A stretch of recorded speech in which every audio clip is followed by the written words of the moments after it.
Yo, what's up? Welcome to Kinda Funny Games Daily for Friday, January 17th, 2020. I'm one of your hosts, Blessing Adeoye Jr., and joining me, of course, is Tim motherfucking Geddes. Tim. What is up, Bless? You listen to that new Eminem? I'm 2/3 through it. 2/3 through it. 2/3. I like to right. listen to albums front to back, like well, without skipping, without rewinding or whatever. Yeah. Usually I like doing it in one sitting, but it was too late last night. So I was like, I need to pay more attention to this. So I'm going to get to that last third today. Okay. So far, it's a ride. I'll tell you that. It definitely is a ride. There's something about modern Eminem where you don't know what you're going to get. Never. But you know that you're probably going to be disappointed. Absolutely. And I will say, not as disappointed as I expected to be. Really? Not Okay. as stoked as I expected to be. No. It's kind of just, it's there. Yeah. I'm excited to finish it out. I see some Slaughterhouse features coming up. Dude, a little yeah. Slaughterhouse mini revival. Yeah, I think that's exciting. I think that's the thing is that I think a lot of I think my favorite parts of this album are the parts where Eminem isn't rapping. You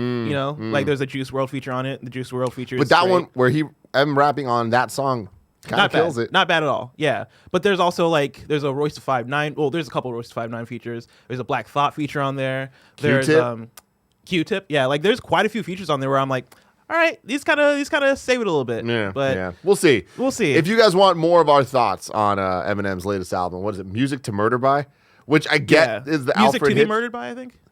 I forget what it is. Either way, I'm like, this does not dumb fit name. the sound of this at all. No. But if you want more, tweet us. We might do a review of it next week. We might not. It depends on how much interest there is. Yeah. Really Let us quick, know. have either of you listened to Mac Miller's album? No, I Cool want Greg to. did. I didn't listen. Okay, I didn't I have still need to time. download it and check it out. Yeah, 'cause Mac Miller do. will probably be the next one I get to. Then Yeah. probably Dreamville. Ooh, Those are the three okay, that okay. dropped. I think they all dropped yesterday. I think Dreamville. did. Yeah. Yep. And so I'm gonna get to those. But of course, this is a video games podcast or video game show, I should say. Today's stories include another delay because we've upset the gods. Apparently, somebody out there hates us. Shuhei, Reggie, somebody, whoever it is, please forgive Figure us. this out. Yeah, because this is Kinda Funny Games Daily each and every weekday at 10 a.m. live right here on twitch.tv/kindafunnygames. If you're watching live, you can correct us when we get stuff wrong by going to kindafunny.com/you're wrong. If you don't want to watch live, you can watch later on youtube.com/kindafunnygames or listen later on podcast services around the globe by searching for Kinda Funny Games Daily. To be a part of the show, head to patreon.com/kindafunnygames where bronze members or above get to write in and silver members or above get the show ad-free. Now it's time for some housekeeping. Thank you to our Patreon producers, Blackjack and Muhammad. Today we're brought to you by Upstart, Hymns, and QUIP, but I'll tell you about that later. For now, let's begin with what is, and forever will be, the Roper Report. It's time for some news. We have 4 stories today.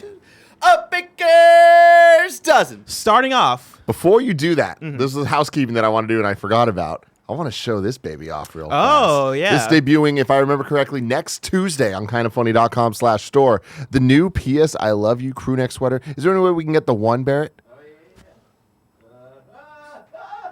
There it is. Look at how It's beautiful hot. it is. That's It is hot. It's going to keep you warm in those winter nights, and it's going to make you look hot every other time. I Man. feel hot wearing it right now, Tim. Yeah, I'll you Are tell you look wearing good. it right now? You're Oh, looking yeah. good. Oh, yeah, I see that. Dude, Barrett. I'm looking like a snack today, man. Thank you, thank you. 2 C's, man. All right. All right. And What's the first story? Actually, also, to add to housekeeping, I need to get better about this. I need to pay attention to what's going on Kinda Funny. You're Kinda right. Funny first impressions. You're right. Just First went up. episode of Yep. First Impressions First went up. episode of First Impressions. I think it was a really fun one. It's me, Andy, and Imran Khan were playing Dragon Ball Z Kakarot. We streamed it on Thursday evening or Thursday afternoon. It was around 2 p.m. And it went up live today, this morning. And yeah, it's us playing Kakarot for about 55 minutes to an hour, talking about our first impressions, how we feel about the game so far. And I think it was a really good video. Like, I Yeah. think it's a very good Look very at the good, game. yeah, very good look at the game, but also a very good look at what Kinda Funny first impressions is gonna be. Yeah, right. and we're doing it next week too, if all goes as planned and there's no delays. Yeah, 'cause you who never the hell know what's knows gonna these happen days anymore. But we're going to be doing Kingdom Hearts 3 DLC, the Remind. Oh, DLC. nice, Remind. Yeah, I think that's going to be Exciting. me, Imran, and I'm gonna hit up Belinda, see if she's free. Oh. Well, we'll see what's up. We'll see what's up. Number 1, Iron Man VR gets delayed. This comes from developer Camouflage's Twitter. They write, in order to deliver on our vision and meet the high expectations of our amazing community, we've made the difficult decision to move Marvel's Iron Man VR to a May 15, 2020 release. We truly appreciate your patience and understanding. You'll be hearing from us again soon. Iron Man VR was originally due out February 28th. Tim, what is happening? You know, video games, man. I Yeah. feel like there was a rush in the last couple of years to shift the industry towards the beginning of the year. And we've seen a lot of success with that, where before it was just fall. Yeah, right? I think it started off with like Dying Light. It was Dying Light was the first kind of game that like tested the waters, and I don't think that was on purpose. But it seemed to work for them, and I think that from there, Sony's strategy definitely shifted to first party titles being in spring, while third party titles kind of hold down the fall. I think that we're now dealing with what originally caused that to happen, which was games that were being designed for the fall that shifted into the spring. Now they're in the spring being shifted into the summer. It's interesting to look at all of these games, like pretty much all of the major games that we knew were coming in the first couple months of the year, all being shifted almost together. Yeah. In one push from March and April to May and September. Yeah, or from exactly. You know?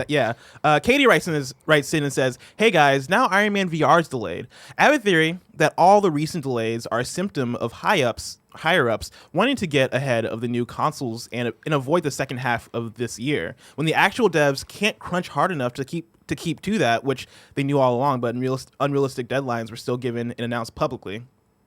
Do you think that's anywhere close to accurate? And if so, do you think there's any possibility of the console launches themselves being pushed back to early 2021 to avoid disrupting the end of this gen of game sales? Thanks for reading and have a good weekend."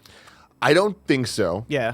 On any of those fronts, I don't think that the consoles are going to get delayed. No, I think not that all. They're ready for that. They don't want to miss that holiday time. Like if there was a plan for a spring release of a console, I think that could be very successful, but they would have to double down on that now and be preparing people for it. Yeah. Otherwise, you got to hit those holidays. I mean, we saw it with the Switch. That was a March launch, and that was massively successful. And I think the Switch also is an interesting one because it is Nintendo, and they are kind of separate from the big boys, even though Nintendo, I guess you could call them a big boy, but they're not Xbox One. They're not Xbox and they're not PlayStation, right? Yeah. And so they don't necessarily have to worry about big third-party games wanting to come out in the fall, exactly. right? And these consoles are going to want to launch with, Watch Dogs or Assassin's Creed or whatever big third-party titles are going to be there for launch for these consoles. Yeah, because that is what's going to carry them, and it is what's going to push them through the holidays into next year when we start getting actual real exclusives of consequence. And so I think there's literally 0% of consoles getting delayed into 2021 because a console getting delayed messes up so many things, right? Yeah. It messes up, third-party releases, first-party releases, plans for the fiscal years, and it's kind of like a ripple effect where once you move a console forward, there are so many things down the line that just get shifted and pushed and get weird, and that I don't think that can happen unless there's something drastically messed up with like hardware that you can't fix through a patch in a console. In terms of the delays happening because of the higher ups kind of pushing them to get stuff out far enough away from the new gen, I don't buy it because of the games that are getting delayed and because of where they're getting delayed to. There's no chance that Cyberpunk wanted to be this close to the new the console launches without actually being on it as well, right? And I think that for them, they had this plan, and it's not like they to them it's kind of the thing that matters least, where they can come out whenever and it's going to sell, I would say, equally, right? Cyberpunk's the type of game that can come out 3 months after the console launch and still just destroy. It doesn't matter, right? Yeah. I think the thing for me, I buy this a little bit in the sense that I think for Cyberpunk, there's obviously going to be a next-gen version of Cyberpunk. I think that's what everybody's guessing, and I can't remember if they've even hinted towards that. I think they might have. But I think for them, right, they could do the Last of Us thing where if they were to release Cyberpunk in, what was it originally, like May? Or was it April? Was it April? If they released Cyberpunk in April, they have that first big splash, right? There's like 100 million? No. 104 million 104 million PS4s. Let's say 40 to 50 million Xboxes out there, right? And however many PCs. They could hit all of those in spring and then have that second wind when the new consoles come out. And that's having two releases right there. When you smush those together, and that depends on when Cyberpunk will come out for next gen, right? It could be a GTA 5 situation where it comes out like a year later. Yeah. But having those two big splashes and being able to splash on current gen before next gen comes out, so that it doesn't feel like it's a previous gen title at that point, I think means a lot, or at least means something somewhat to these two publishers, right? I buy it more so for Marvel's Avengers, since that is a live game, and that is a game that I think has a big chance of getting looked over by coming out at the very end of the generation as opposed to spring before the end of the generation. Same with things like Watch Dogs Legion or Gods and Monsters, right? Like there's like, there's a lot of games that got delayed this week because what's the one other one? Final Fantasy 7. Yeah. I could see the mindset of being like, hey, let's try and get these out earlier in the year to avoid just the all the information of a new console coming out, right? Like that's where people's eyes and ears are gonna be focused coming up to a launch, right? You don't want to get in the way of launch titles. You don't want to get in the way of new consoles. You don't want to get in the way of fall releases. And so let's aim for spring. And then devs working on the game, they might know realistically that like, yeah, this might not hit spring, but they try for it anyway, and then realize that like, yeah, this it's not going to work, and so we have to put this out later. Totally. I mean, I think one of the more interesting ones to look at is Final Fantasy VII, where it is a console, at least timed exclusive. So it is a PlayStation exclusive game right now, and you'd imagine Sony has a lot to say and like push into trying to get it away from the console launch and stuff. It is just delayed a month. It's not like this one got pushed. Like this one, I feel like kind of has its own storyline for sure, right? For sure. But then you look at Iron Man VR today, and it's just like that to me totally just screams like they need more so than the other delays. This one feels like they need it to like fix the game, like to make sure that it is where they need it to be, because it I think is lower profile than the other ones, especially because it has VR, which means there's less of an install base for even the people that could be interested in it. That's one that I don't think applies to this reasoning, because like even if Iron Man VR was delayed till fall, right? It's not like PSVR 2 isn't coming out, right? Like Iron Man VR is the type of game that I think could come out post PS5 and still be fine, right? It'd probably still sell the same, do the same. That wouldn't really affect it as much as a standard release on a console. I think it kind of gets away from that. But other games, like for me, I think the main one I probably think of is Marvel's Avengers, where, that game, when we even saw it at E3, it didn't seem like it was finished, right? It seemed like it was kind of, it needed some polish. It felt more like a vertical slice of a game than a full game. And that's scary because we haven't really seen that type of demo at E3 in a long time. Really? Like in my experience, like it was the first time I saw something. I'm like, oh man, this reminds me of like the early like 2009 and before days of like E3 showing something where it's like this is what the game is, and it feels more proof of concept than actual like, oh, that's what the whole game's going to be. It felt like that is a demo that's trying to entice me, but everything else you're saying about the game doesn't back up what you showed me. Yeah. And it wasn't until I feel like recently where we saw more footage of Marvel's Avengers and got a better idea of what the game is, and more people started to feel more confident in it because they had probably more time to. The demo was presented like Uncharted. The game and everything they've said since has been presented like Destiny. And so that's an interesting thing, right? And I think that might apply to them wanting to get it out earlier and maybe not having all that stuff fleshed out and ready to go yet. Maybe similar with Ubisoft and their delays. If you remember, like Gods and Monsters and Watch Dogs Legion were both supposed to come out like February, March-ish, and got delayed to Q3, Q4. And I think, that possibly could be a symptom of this. I think their reasoning was that they wanted to polish it up more because Ghost Recon Breakpoint, was that the one that came out in the fall? Breakpoint? Barry, do you remember? That sounds right. Yeah, I think it's Breakpoint. The one with Punisher. Shane. Yeah, Shane from Walking Dead. That game didn't perform as well as they wanted it to. And in their earnings call, they talked about, we're going to push everything forward to give things more time to breathe and give things more time for development so that we're not making those same mistakes. That could be a symptom of, them thinking they want to get it out in February to avoid being later, right? Or to avoid being out near the console launch. And like, I think if my theory is correct, which is they want Assassin's Creed out by launch, like this fall, because that would probably make sense for the 2-year rotation they're doing. Maybe that contributes to them being like, okay, we need to get these games out as early as possible so we have time between Assassin's Creed, so we're not putting out Watch Dogs and Assassin's Creed on top of each other.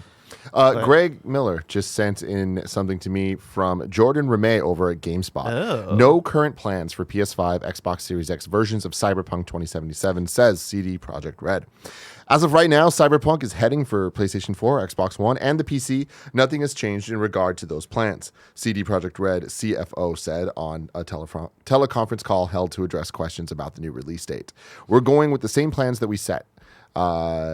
Cyberpunk was always designed for PS4 and Xbox One. We're thinking about the next gen, but for now, we're focused on the current generation. That plan is still valid. Interesting. That said, in a previous financial report, they said if there's an opportunity for us to launch Cyberpunk for another generation, we'd want to do this probably. So there's still a fairly strong possibility of them happening. There's always something happening no matter what time of year you're looking at. The games industry is not an industry where you can say that any given month is safer for whatever reason. So in that regard, we don't see September as more threatening than April or June. Let's see. Though obviously no scheduled release date for video game set in stone, CD Projekt Red is confident that it'll hit its new date and not be delayed again, saying, yeah, we pretty much know and understand what aspects of the game still require work. Interesting. So with this kind of goes against what I believe next gen is going to look like, but I still am pushing it because they can say whatever they want, and this still kind of fits with my theory that next gen and this gen are going to have a much more seamless integration than we've ever seen before. Avengers coming in September might not be that bad because it's going to be playable on Xbox Series X and PS5 in a way that before that wasn't the case. Back generations ago when it was the case, like even with, like, let's say going from PS2 to PS3, right? If you bought the specific version of the PS3 that was backwards compatible, you could, but that already split the fan base or whatever. Going the gen back from PS1 to PS2, sure, you could do that, but there weren't features like online or an ecosystem of trophies or whatever that had any... It didn't matter, right? Like, the only thing that mattered then is, like, can I save my games from PS1 and PS2? No? Yeah. Cool. Well, that sucks. But now it's like, what is the difference between playing Avengers on PS4 or Avengers on PS5 if you're still using your PlayStation Plus account to play online and it's still tied to your account, right? So in some ways, getting Avengers out in September, and let's say the launch lineup of PS5 is not that great, but it's still enticing if they can be like, hey, but Avengers is going to be better on PS, it's best on PS5, right? All Sony needs to do is come up with some type of marketing thing to be like, best on PS5. And that's the thing. I think for Avengers, like everything you said applies. For Cyberpunk, I don't believe them, right? I think they're for sure going to put out a PS5 version, whether it's like a year down the line or whenever it is, it's going to happen. Even with backwards compatibility, I think there will be some sort of thing they can put on the box, right? Whether it is Game of the Year edition or ray tracing edition, I don't know. Like I don't know how that stuff's going to look with the PS5 yet, but I think there's too much money there for them for them not to put it out on PS5 and then or make a new version. Even if it is like a Game of the Year edition, which, doesn't necessarily... That's a thing that could happen on the same console generation. I think for PS5, they'll want to individualize it somehow. Yeah. I wonder. I mean, then here's the thing. We've talked about this on Games Daily before, and there's been a lot of information both ways with evidence that totally makes sense. But what is Halo Infinite going to look like? Like, what's the box of Halo Infinite going to look like? Yeah. Yeah, like, does it just say Xbox? At what point does Xbox just shift entirely over to Xbox branding, where it's not Xbox One or Xbox, and it's like, this game just works. It just works, right? I don't know. And I feel like that could kind of dictate a lot of what this means, because what if it was you just buy Cyberpunk, it's best on, if you're on the Sony side, it's best on PlayStation 5, and it is a patch. It is some type of download that gives you the ray tracing and all the fancy bullshit, Interesting. The money's still there if you do it that way. It's not as much money because you're not double dipping completely. But at that point, that's when you do ship another box of Game of the Year edition just to do that, to give people the option to buy physically. Yeah. This is my favorite time of the year, of the console generation. It's crazy, where we just man. don't know. We don't know. We don't know anything. And soon we're going to know everything. It's just like all of a sudden everything's going to click and it's going to be like, oh, this is what it looks like. And we have so much information already. And like with all these delays, it's crazy. Like we're at a point that unless these games get delayed again, which could totally happen, there's not many more games that can get delayed of consequence. Yeah. I feel like what's left on the list? Ori? They're probably not going to delay Doom Eternal again. I'm going to open up my dock of like games that are coming out, because one, I had to update it because of all these new dates, but also I just want to see what's left. Like games 2020, Dreams is not going to get delayed. Is it not going to get delayed? I mean, I guess you're right. I haven't heard much about it, but like I feel like we would have heard by now if the game coming out in that's less than a month 3 away. weeks. Yeah. Crazier things have happened. Crazier things have happened. When does Persona 5 Scramble have a date? Not for only in Japan. US. It's only it's February Japan. 20th in Japan. Yeah. I would and have it. So it'll probably come out in like September in US or something like that. All right. As a reminder, Dreams has gone gold. They've already put out. Oh, it's gone gold. Yeah. Oh, dope. Okay. Hey, Bleeding Edge, March 24th. Like that could get that's delayed? one that like it totally could get delayed, or like I wouldn't be surprised if it actually hits the date because I feel like that game's just been happening in the background. You know? Yeah. Half-Life Alyx is the one where I'm like, I don't believe that's hitting March. Really? You know? You think that's going to be for sure? I just don't believe it's going to, but I also don't think that they would have said it if they weren't ready for it. But again, this is what I said yesterday, I think, with Greg and Fran or whatever. We're 2 months away from March, essentially, and they've only given a month. They haven't even given like an actual date yet, which I find very weird. And for Half-Life Alyx. Wait, they're not going to give a date for that one? They haven't given March, a date. yeah. It's just March. Oh, and wow. then the other thing I think Greg brought up was that apparently they're supposed to be at the Game Awards, and then they dropped out last second. I mean, so, that's weird. The Game Awards date was announced with a Half-Life announcement about they were going to be there, and then they at the last second, like an hour before the show, pulled out. Yeah. But what does I don't know what message that is, because to me, the scheming motherfucker that I am, I take that as there's some disagreements between the high ups of Valve and like how they want to talk about this game, because like they control the messaging of this in a way that I don't think we've ever seen for a video game before, where they can literally do whatever they want, and they don't need marketing for this game. It's gonna do what it's gonna do. Yeah. Right. I think that in as close as we want, they can do just one more event, and they're like, here's what the game is, here's the blowout, here's the date, and people are gonna be like, all right, I'm in. You know. Yeah. We'll see, man. Yeah. We'll see. This fall or this spring, nobody's safe. Nobody's safe. The people who are left, the games that are left. I'm sure like 2 at this point. Yeah, honestly, there's just not that many left. Like Last of Us, I do not think it's going to get delayed. Yeah. We still have Final Fantasy VII. Final Fantasy VII, I mean, it got delayed till the 1 month. Like to me, that 1 month is like we got to figure out these final things. We saw it with Final Fantasy 15. Right. It got delayed. Well, I mean, technically it officially got delayed once. Yeah. And then it happened when the next time that they said. Yeah. And then Resident Evil 3, that one like seems locked. And then the last game of consequence is Fast and Furious Crossroads. Yeah. Which can that get delayed? We'll see. Number 2, Call of Duty totally dominated the 20 best-selling video games of the decade. This is from Eric Kane of Forbes. The NPD group has come out with its report on the best-selling games in the United States. This time, the report not only details last month's sales, but also last year's in the last decade. The best-selling games of 2010 through 2019 are largely dominated by Call of Duty and Rockstar. Call of Duty titles make up 7 out of the top 10 games of the decade, and fully half of the top 20. Jesus. Dude, Activision is getting that money. Rockstar, meanwhile, holds the number 1 spot. Here are the top 20 best-selling games of 2010 through 2019. So this is of the last decade. I'm going to start at number 20 to make it fun. Yeah, I was about to say, start at the end, because... So number 20, Star Wars Battlefront 2015, which I would not have guessed. Fucking wild. That's super wild. Well, that's also before, like, people were buying that game because we didn't know if it was going to be a disappointment or not. Yeah. And then, we but all even bought it. still, I like, know, that's right when wild. I don't think that's wild at all. Really? That was like Star Wars Battlefront? the first EA, like the first like major Star Wars game after the Disney acquisition. Yeah, but weren't people it looked beautiful. It looked amazing, but I feel like once that game came out, people were like immediately upset with it. Oh they? yeah, but that's was the after they thing. bought is it, that- though. yeah, that's after they bought it though. Yeah. It's like Yeah. we have our thoughts on Star Wars Battlefront now, but like there was an excitement. Like But it reminds me yeah. of the excitement there was before that game came out. But even 'cause it was still, pretty as fuck. to reach this type of sales, I feel like that's over time. They have to accumulate that, right? And so even if this game sold millions at launch, for it to like continue to sell enough for it to It's make Star top Wars, 20, man. Like they have that name recognition that it's like the mom and pops walking into a game Oh yeah, store. I mean that's you know true. what I mean? You Just see being like, Star Wars. oh and man, you're and like how discounted was this? true. You know? True. Then number 19, we have The Legend of Zelda: Breath of the Wild. Hell yeah. Which is pretty awesome. The game came out in 2017, and so that's over the last 3 years it was able to make Across top 2 10. consoles.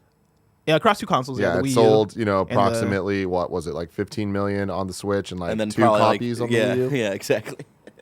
which is pretty cool. Number 18, Destiny. Number 17, Battlefield 4. Number 16, Battlefield 1. Number 15, Call of Duty Infinite Warfare. Number 14, Mario Kart 8. Hell yeah. Which is pretty cool. I wonder if that counts Mario Kart 8 Deluxe. It has must. to. It's got it. There's no way it Because doesn't. Because like there's only The 3 Wii million U only had 13 or million. 13 million Wii U's. Yeah. Yeah. That seems weird though. I don't know that like that's Because Mario Kart 8 Some shady counting. And if you look, if you look at the list, Mario Kart 8 Deluxe isn't on there, and so it has to. Yeah. Because Mario Kart 8 Deluxe would have already outsold Mario Kart 8 on the Wii U. Mm-hmm.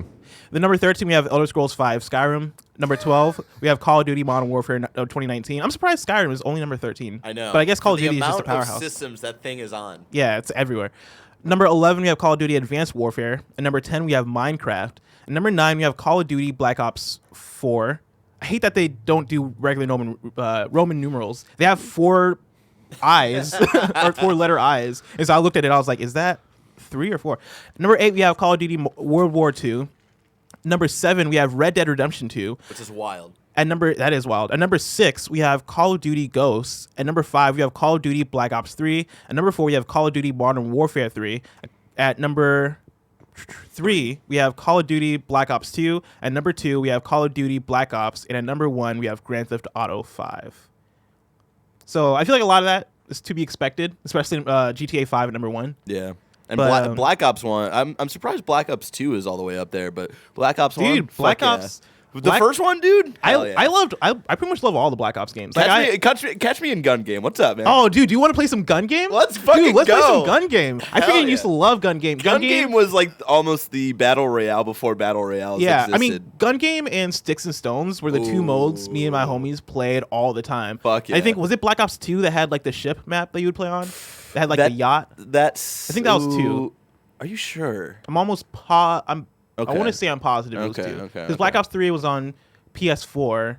Black Ops 2, I want to say, was PS3. It was yeah, I think that was the one where we played on the ship. Okay. But yeah, it was ship, Sticks and Stones.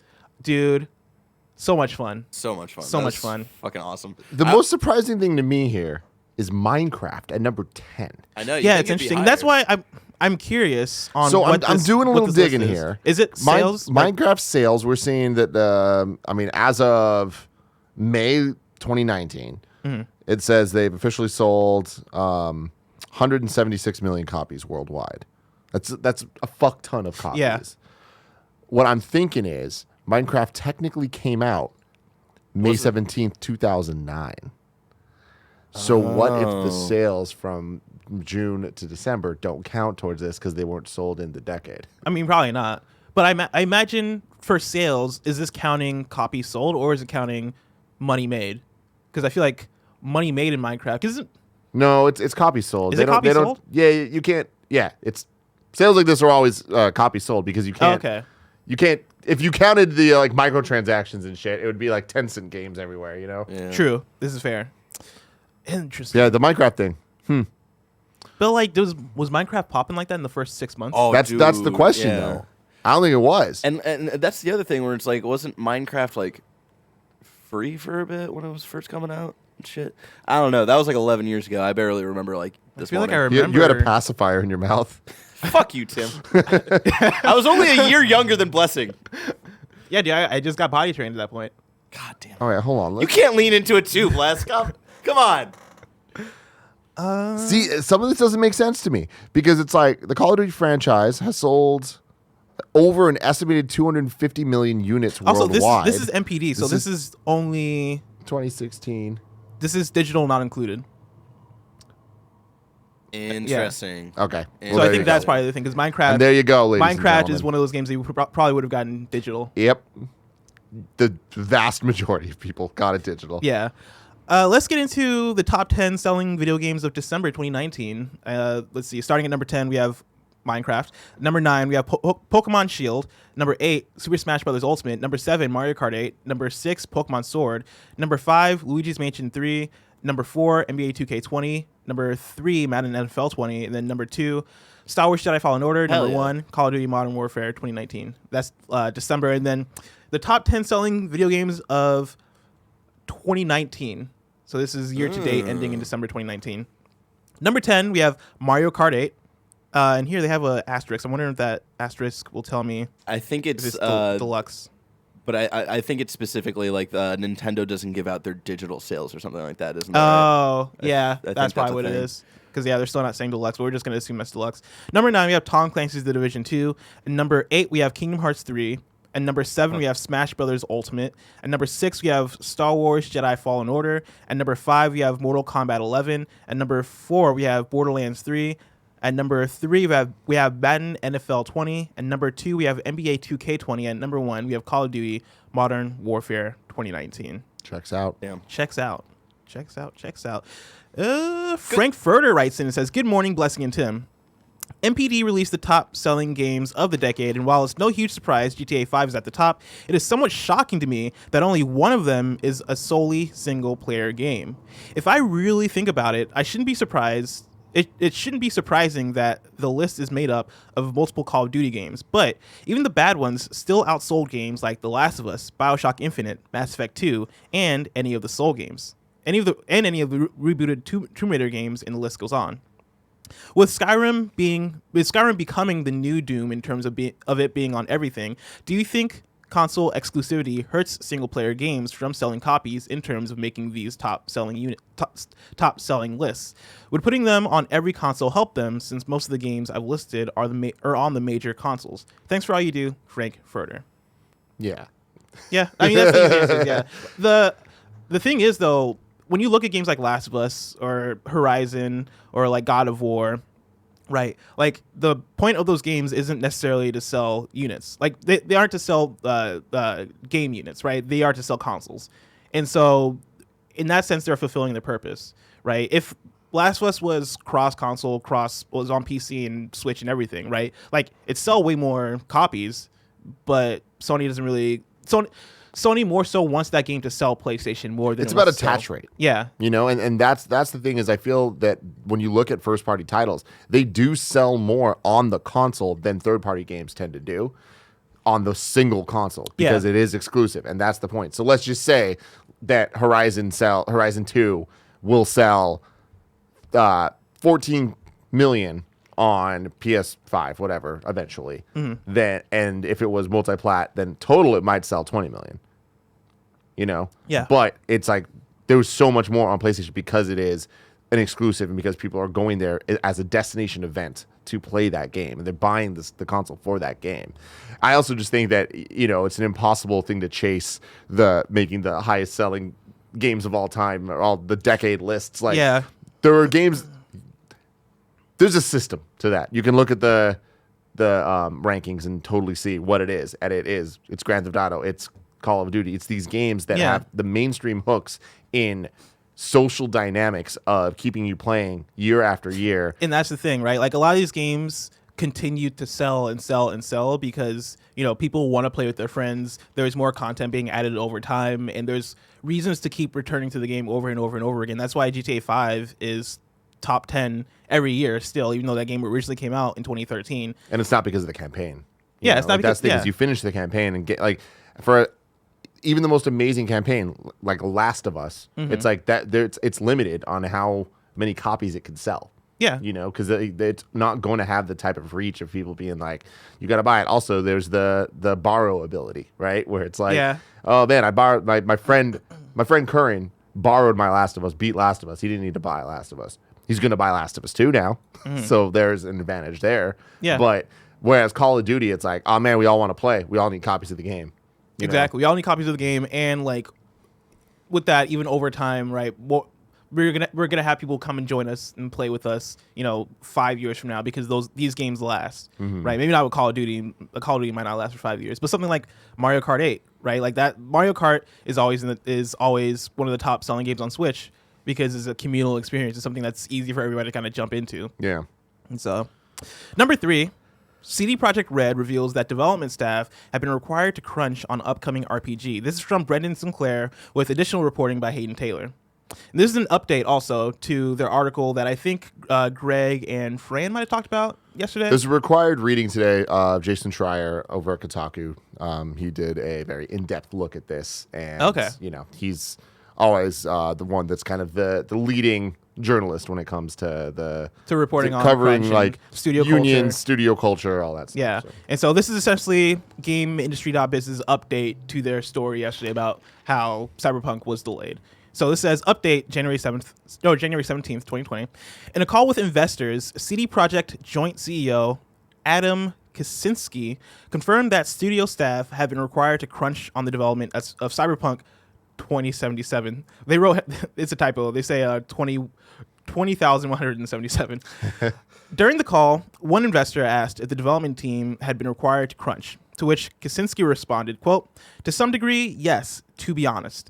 We try to limit crunch as much as possible, but it is the final stage. We try to be reasonable in this regard, but yes, unfortunately."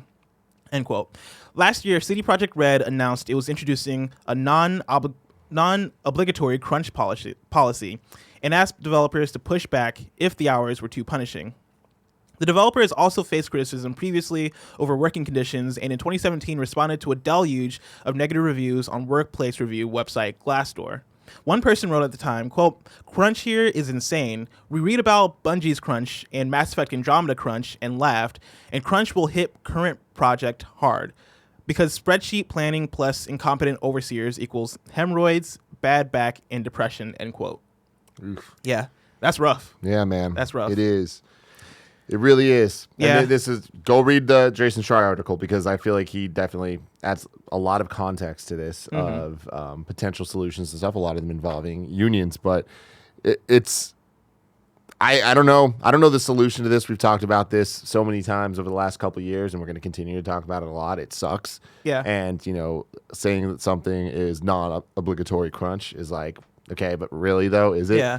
What are you doing to support that versus... Exactly. Like, are you encouraging this behavior? Does it, do workers feel safe pushing back? What is the state of your studio and the culture of your studio, and how is that, does that reflect in the final product? And does that reflect in how your workers are feeling at the end of the day? In Jason's article, there's a bit talking about Crystal Dynamics and something that they do there where if you get a raffle ticket for overtime hours worked, and then you can win stuff. Oh, wow. So it kind of incentivizes. Yeah, that's you like an incentive to... And it's just like, that sounds super shady if you want it to. It also sounds like, hey, at least they're trying to come up with something to keep you going. But it's just like, man, it just sucks. It sucks that there's not a clean answer that isn't, hey, the working environments are going to be... Yeah, it's like just perfect, and the games are going to come out every 10 years. Yeah. No, yeah, exactly. And there was a question, I didn't include the question, but there was a question that I saw written in of somebody being like, how do we, do we buy the games that get crunched on, or how do we respond and all this stuff as consumers, right? And it's a tough thing to think about, right? I think for me, the thing I always come back to is that it's kind of on each individual to figure out what is your line, what are you comfortable with? I think the thing I kind of look at when it comes to development and when it comes to workplace culture and whether or not I should buy a game is that a lot of times, a lot of times people who work on a game still care about that product, even if those conditions aren't the conditions in which they are developing that product aren't the best, right? I remember watching the Telltale documentary that NoClip did. Shout out to NoClip, and this is after Telltale had closed all of a sudden, right? And essentially screwed all their workers. And there were people talking about how they were so excited for the next game they were making. They knew conditions here aren't necessarily the best working conditions in the world. And Telltale isn't necessarily, doing their best to really put us in a position to succeed. This engine sucks. All this different stuff sucks. But they're still extremely excited about the next project they're working on. And you can see in their eyes, they're passionate about it. Right. And for me, I'm like, do I not buy a game even though this person that worked on it is passionate about it because of how the studio is treating this person? That still feels shitty. It does. And man. so again, it goes back to there's no right answer, because not supporting the game means you're not supporting these people. And they're going to not have a job potentially. It's going to hurt them before it hurts the higher ups. Exactly. That's the thing. Number 4. Cyberpunk 2077 multiplayer likely not playable until after 2021. This is from IGN's Matt Kim. On the heels of today's news that Cyberpunk 2077 has been delayed to September, CD Projekt Red's leadership also confirmed that the planned multiplayer should not be expected until after 2021. Following today's announcement, that's the same paragraph, to which CD Projekt Red says the mode should not be expected for a couple of years. Quote, given the expected release of Cyberpunk 2077 in September, and speaking of a series of events we expect to occur after that date, 2021 appears unlikely as a release date for the Cyberpunk multiplayer, says Michael Nowakowski of CD Projekt Red's member of the board and SVP of Business Development. Wait. Yo. Given the expected release of Cyberpunk 2077 in September, and speaking of a series of events we expect to occur after that date, 2021 appears unlikely as a release. So you're telling me you're not working on a Xbox Series X and PS5 version or some type of enhancements? That's a good point. Like, what you talking about? I didn't even think about that quote right there. A series of events we expect to occur after that date. That's an interesting way to put it. Yeah. I mean, they could mean updates for the game. Yeah, true. But yeah, that is an interesting way to put it. Now, Wachowski also confirmed that the AAA title CD Projekt Red is developing in parallel to Cyberpunk 2077 is the Cyberpunk multiplayer. Players have wondered about Cyberpunk 2077's multiplayer since it was revealed at E3, and while CD Projekt Red said it was exploring the mode, the studio officially confirmed multiplayer in September 2019. It also confirmed Cyberpunk 2077 multiplayer wouldn't be available at launch, but we finally received confirmation it likely won't be ready for another couple years. Tim, what do you think Cyberpunk 2077's multiplayer could be? If you had to guess, if you had to predict. I don't know, but I think it's an attempt to GTA Online this bitch. Really? That'd be crazy. I mean, my thing is, like, I think to a lesser degree, and I don't think it's going to eventually turn into this thing where it's like it totally changes what the core game is, like GTA Online did. Mm-hmm. But I definitely think that this is them being like, all right, we're building this huge world. How can we keep people in it, right? And like maybe GTA Online is like a bit not the right thing, maybe more of like a MMORPG type thing of like trying to get people in to keep the world going for years to come. But like you got to imagine they're like, all right, look what we did with Witcher 3. And like it is critically acclaimed. People love it. It got people in to play a type of game that that a lot of people wouldn't typically be interested in. Mm-hmm. But it was so good that people couldn't not give it a shot, right? Yeah. They're now doing Cyberpunk, which I think is going to have the pedigree of Witcher and like the critical acclaim of Witcher, but with an aesthetic that speaks to many more people. That I feel like people are going to be like, I'm willing to give this thing a shot just because it looks cool. Yeah. Right? And then they're going to be playing a game and they're like, fuck, this is awesome. How do you then, once the single player is done, keep them coming back, keep them going, and try to get this game to break the next decade's most sold list? Because I think that it does have a chance. Yeah. If you have that multiplayer, you need that multiplayer. Man, that's really, I didn't even think about that angle. I was thinking like a first person shooter mode, or like, I mean, the game is going to be first person, but like an FPS competitive kind of thing. But I think I like your idea better. And I think that's more important because like Cyberpunk 2077 is going to be an RPG, obviously. And I think with the systems you have there, it's easier to kind of make like a quest based like co-op thing with your friends as opposed to just like a straight up like first person shooter. I don't know how well or how good it feels to play Cyberpunk. I don't know if it feels like a FPS. Like I don't know if it feels as good as a Call of Duty or an Apex Legends. I imagine it doesn't because it has so much going on. It's kind of like the conversation we had about Outer Worlds, I think earlier this week, or I think it was last week actually. But yeah, I think you're onto something. I mean, imagine if they made Cyberpunk and it's freaking awesome and everyone falls in love with it and it's critically acclaimed and it sells well and everybody wants more. And then you do Fallout 76 right. Mm-hmm. That'd be awesome. I think that's the goal. Yeah. Well, Tim, I'm really looking forward to Cyberpunk 2077's multiplayer, whatever it may be. Yeah. But that's so far away. So far away. If I wanted to know what is coming to mom and grop shops today, where would I look? The official list of upcoming software across each and every platform as listed by the Kind of Funny Games Daily Show hosts each and every weekday. Yeah. Out today, we have Far Out for Xbox One, Dragon Ball Z Kakarot for PS4, Xbox One, and PC. Once again, check out our first impressions on that. Tokyo Mirage Sessions Sharp FE Encore for Switch, Hovership Havoc for Xbox One, Red Bow for Switch, So Many Me Extended Edition for Switch, Adventure Pinball Bundle for Switch, Revenant March for PC and Mac, Aria Pathway to Dawn for PC, Lena's Inception for PC, Tower of God One Wish for PC, and then new dates, Iron Man VR has been pushed to May 15th. Deal of the day, Borzen00 writes in and says, "Good morning.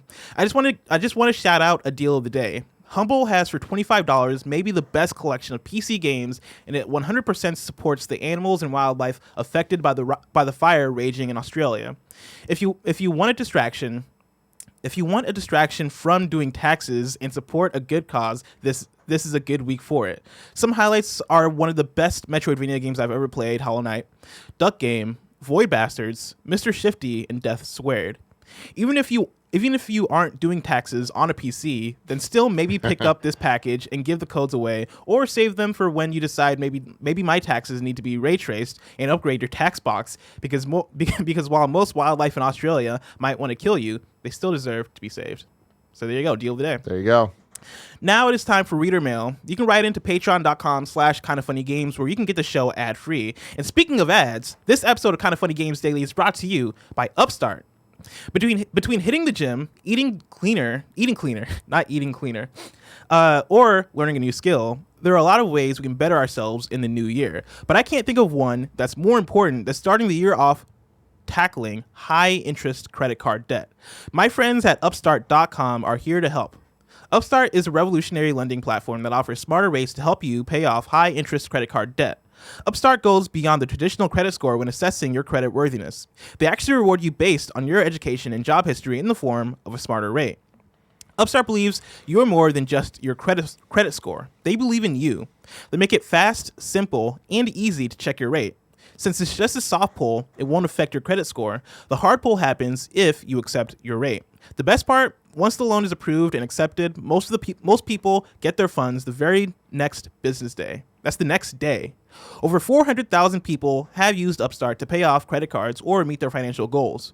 Free yourself from the burden of high-interest credit card debt by consolidating everything into one monthly payment with Upstart.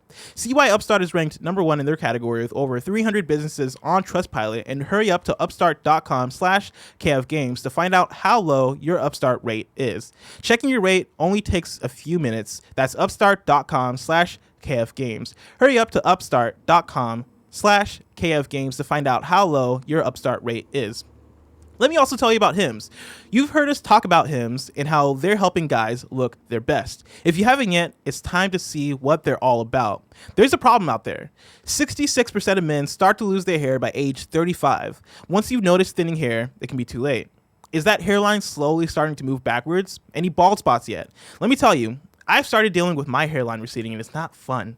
If I knew about Hims a few years ago, it could have made a world of difference. The best way to prevent more hair loss is to do something about it while you still have some. Just like Andy and Nick have been doing, man. Really? It's been working. Oh, yeah, man. For years now, they've been using this stuff. Yeah. And have you seen Andy? Dude, hair is good luscious. head of hair, man. Looking like a snack. Gotta love snack it. Number 2 in this office. Am I right, Barrett?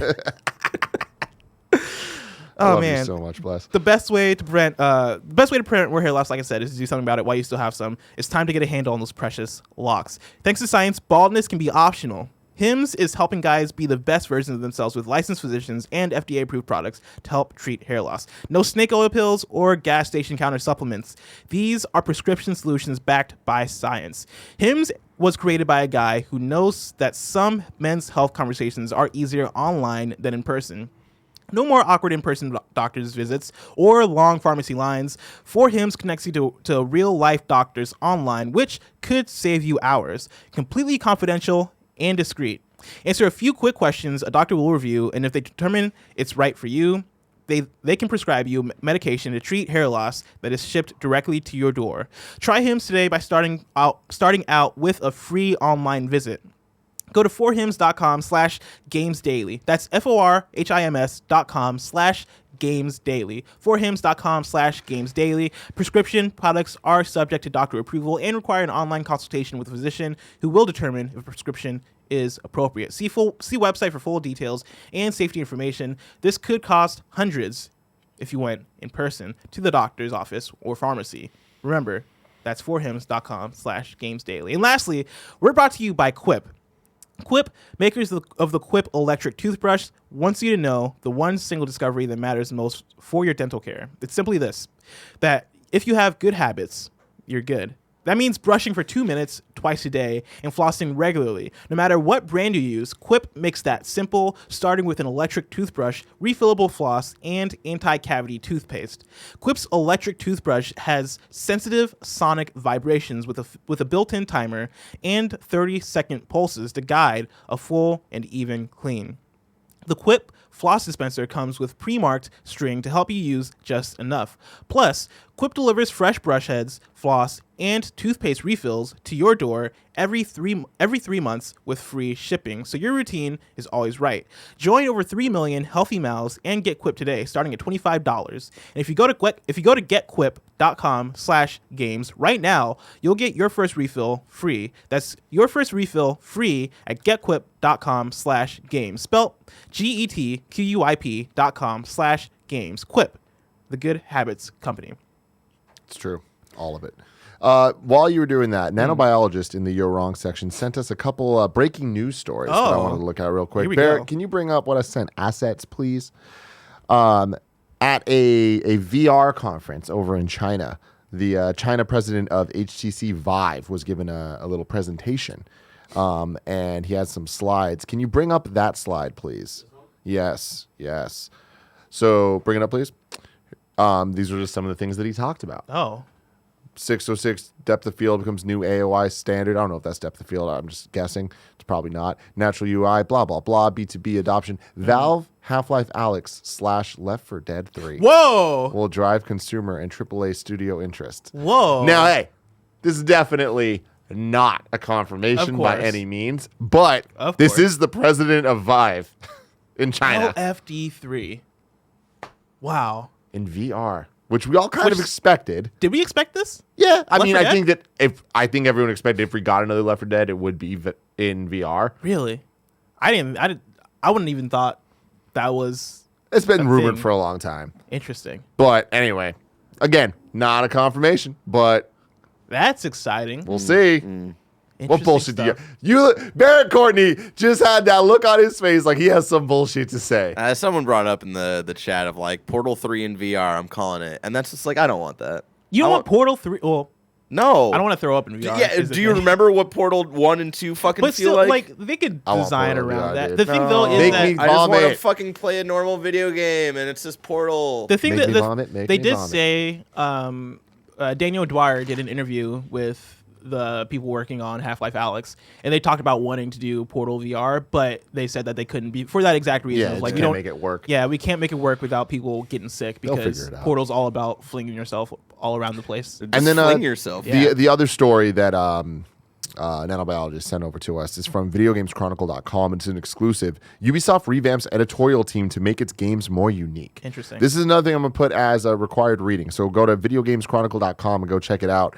But I will read a couple of highlights here. Ubisoft will announce plans to restructure the influential creative team, which steers the direction of all its games following a difficult year for the publisher. It was the editorial team that drove the company towards open world and systemic games, pushed online elements, and insisted that its narratives had a thematic basis in the real world, but avoided taking a political stance. Quote, we are reinforcing our editorial team to be more agile and better accompany our development teams around the world as they create the best gaming experiences for players. A key goal of the editorial team's restructuring is to make Ubisoft's software lineup more varied. In the past, Ubisoft has been accused of including similar features in too many of its games, and the CEO, our boy Eves, said in October it would make an effort to differentiate them. Where was this? It is believed that by spreading the editorial's responsibilities across a group of leaders, the team can bring a more distinct identity to their respective games. VGC was also told that simply expanding the group's resources and giving it some presence outside of Paris could have just as much of a positive impact. Previously, every game would be assigned to at least one line designer and line producer, which would oversee the project from Paris and provide editorial guidelines. However, they wouldn't have autonomy, to offer their own guidelines and ultimately follow the CCO's direction. One anonymous source told VGC, in the previous system that editorial had, there were often the ideas of just one or two people getting put into every game. That's why you tended to see such similarity, because it's the same taste and opinion being replicated. This is cool. Yeah. This is dope news. I hope that this gets picked up and a bit more widespread. Yeah. No, that all sounds really cool. Interesting. Yeah. Video games are cool, man. Video games are cool. Marcus Hutchens writes in and says, hey guys, I'd love to know, what do you think each other's game of the year will be? What do you think the other KF employees' game of the year will be? And what do you think your own game of the year will be? What's Good Games did this recently, and I thought this was fun. This is a fan. Yeah, this is a great question. I'm excited for this. I think my own top 3 game of the years will be Breath of the Wild 2, Keep Dreaming. Oof. I don't know if that game's going to come out this year. I'm not going to hope for it. I'm hoping for it. I believe. I fucking believe, Nintendo. I just can't take any more disappointment. I just got this has been a week of delays, and Lord knows. Honestly, though, the games industry kind of needs a win. It does. So Breath of the Wild 2 coming out. Let's go, dude. 2020, Year of Dreams. 2, Hollow Knight, Silksong, and Cyberpunk 2077. Him talking about his own top 3. He says, "Keep up the great work." Keep up the great work. and have a great weekend. Blessing is an awesome addition. Thank you, Marcus. This is a fucking fantastic question. So what will be Blessing's game of the year? I'm gonna guess yours is gonna be Final Fantasy VII Remake. Yeah, you already that's seem all in on it. I mean, that's absolutely going to be your game of the year. I'm all in, and if it succeeds at what it's going for, I can't imagine it not being my game of the The year. only reason, like, for me thinking about you is like either FF7 or RE3, and the only reason I knew probably won't be RE3 is because the original you weren't super into. Yeah, so they would have to significantly change RE3 for it to be up there for me. My thing is Cyberpunk. I really think that it has the chance to. I think it'll Grab me. definitely be like in your top 5, but as you've said before, Cyberpunk of like what it actually isn't really a Tim. Yeah, and Geddes that's my game. thing. Is like I But know I mean, you. but I know that's the thing is I feel like that is what would allow me. That I would give that my game of the year if it introduced me to something that I've never done before. Yeah. Like I remember when I first played Fire Emblem Path of Radiance when it came out. That was my game of the year that year, just because I was like, I didn't know a game like this existed. Yeah, You know? Yeah. That was the same with me and Persona 5, where Persona 5 was my game of the year over Breath of the Wild because How dare Persona you. 5, was like a completely new thing for me, and Breath of the Wild is how dare you? there's just a lot of can't walking and shit. There's not enough anime friendship, fighting gods and taking down the You all You established. just need to live your life different, dude. That's fucking my. live I'm your looking. life. I play video games for escape. Yeah. You know what I mean? I have anime friends in real Barrett life. plays video games for friendship. Because I have no friends. But all right. Let's see. I don't know. He's a wild card, man. Yeah. Because your game of the year for 2019 was a game that like shadow dropped. Like who fucking True. knows? True, but it was also the best game of the year. Apex Legends. Was it? Yeah. Okay. More people Let's see, should have had that opinion. Okay. Um, So far See, as I think I know what mine will be. I think Barrett's will be Persona 5 Royal, if that counts. yeah, that was my thing. It was like all of like my possible game of the years are either games that have been released before or games that don't quite exist yet. Like if Breath of the Wild 2 does come out, maybe that's up there. If like this Batman game fucking exists and actually comes out this year, who the fuck knows? WB Montreal, stop torturing me. Like maybe that might be my game of the year. Persona 5 No. Royal, does that count? Because it's like It's the same game, It's but with new pretty much characters. the That same doesn't count. game. If that doesn't count, If that doesn't count, and with the games that have already been announced, I think Cyberpunk will be up there. I think Final Fantasy might be up there. I'd be surprised if Doom wasn't up there. you like the Doom 2016? I did. I never beat it though. Oh, man. I know, but I got through like a significant amount of it, and but everything that they've shown me in this game, it's like, oh shit, this seems like it's going to keep my attention the entire time. And that's actually my guess for you as far as games announced Eternal? is Doom Eternal. I don't think so. No. Like, because Doom came out in 2016, Yeah. and I don't think like Doom would probably be my top 5 for 2016, but I could think of a couple other games. so where's your head at? What do you think for you? For me, probably Cyberpunk. I imagine. Yeah. Like I don't. It's such a. It's basic, neat- but oh wait, whoa. Mm-hmm. We're forgetting about Last of Us. no, and that's what I was saying. I think Greg Miller's easily will be Last of Us. Easy, If we're talking yeah. about other people in the office, Yeah. I'd be shocked if his game of the year Yeah, isn't Last of Us. Greg's I think will be Last of Us. For me, Final Fantasy VII, it's game to lose. Like that game, from everything I've seen from it and experienced from it, like the amount of times I've went back and watched the gameplay videos that they've put up just to hear the fucking music, like the arrangements that yeah. they did of the music. It's like there's so much care being put into making that game like a dream for me. And that's my thing is I think there's a chance Final Fantasy VII could take it from me. It would have to topple Last of Us and Cyberpunk, Which is gonna be really hard. which is gonna be difficult. But I think that game, I really love games with great soundtracks. yeah. Like soundtracks like are way highly for me as far as like how into a too. game I'm gonna get. And so like yeah. Final Fantasy VII Remake probably is gonna have the best soundtrack of this year. I'm gonna guess. Yeah. I mean, we'll see. I dude. mean, That could take a again, long I way know it from me. doesn't really count, but Persona 5 Royal is coming out this year, so yeah, but it's like, gonna have like a lot of the same music. yeah, but it'll be some new music. Doom I'm just saying. Eternal's soundtrack is gonna be great, I imagine. fuck yeah. If it's anything like the first one. I'm trying to think of the other guys too now. Like Andy's another wild card. Who fucking knows with Ooh. him? Andy, it has to be Cyberpunk. Andy's the Yeah, most yeah, Cyberpunk it is gonna be motherfucker I Cyberpunk. know. That's 100%. true. What about Nick? What's Nick's game Nick- of the year? Nick Dude, could be the I- one who's Doom Eternal, I imagine. I don't think so. That's Really? not a bad guess. Or though. Cyberpunk. I think Cyberpunk's going to lose Nick eventually. Yeah. I think he will give it a shot, but I think that's just going to be too big at some point. But Nick gets weirdly caught up in games. Like, Nick gets caught up in, like, the Far Cry games. Yeah. Like, Yeah. Or, like Nick beat Rage 2. Like, what the fuck? You know what I mean? But Nick's playing Last of Us for the first time this year. Last of Us 1 will be Nick's us. game of the year 2020. Last of Us 1 could be his game of the year. But I bet that Nick will also play Last of Us 2. And because of that, and Nick's never played a Naughty Dog game. Oh. So it's like he's going in like fresh to this. I can see Last of Us 2 being the front runner. Here's the thing. That's a good point. Last of Us is a very cinematic game. Nick, does he have the greatest movie opinions? No. Absolutely I can very well not. see Nick being like, well, the story was all right. Yeah. Or like, The acting was fine. It was okay. Uncut Gems is better. Daddy's Home 3, dude. I'm trying to... And Joey's is going to be Animal Crossing. Yeah, Joey's or gonna Persona be 5 Animal- Royal. No, she'll put Animal Crossing above Persona 5. Really? Yeah, but here's the thing with Joey. I'm gonna put a wild card answer out for Joey. Doom Eternal. Doom Eternal. Really? I think so, man. Really? And again, it's another situation. It's that game to lose where it's like, if it hooks her right, I think Doom Eternal is gonna be Joey's game. Someone in the chat was mentioning Predator Hunting Grounds For Greg? For Nick, weirdly enough, but I honestly think that might be Greg's number 2 game of the year. I think it'll be his number will. 2. I really do, man. Yeah. He just loves that type of game. Yeah. Interesting. Midnight Owl writes in and says, "Hey guys, MPD have released numbers of the year, and they go like this: best-selling game of December 2019, Call of Duty Modern Warfare; best-selling game of 2019, Call of Duty Modern Warfare; best-selling game of the decade, Grand Theft Auto 5. For the best-selling games of the decade, the list contains no console exclusives, dominated by Call of Duty. For the best-selling games of the year, the list contains only exclusives by Nintendo. For the best-selling games of December 2019, this list is dominated by Nintendo. Question: Are PlayStation still poised to win the next generation? As much as we love PlayStation exclusives, it looks like they do not translate to sales. Death Stranding is not on the list of the best-selling for the month or the year. However, on the list is a lot of third-party games. I'm positive that if we look at the sales numbers, you will see that any game on their respective lists will be nowhere near the juggernauts that are Call of Duty and Grand Theft Auto 5.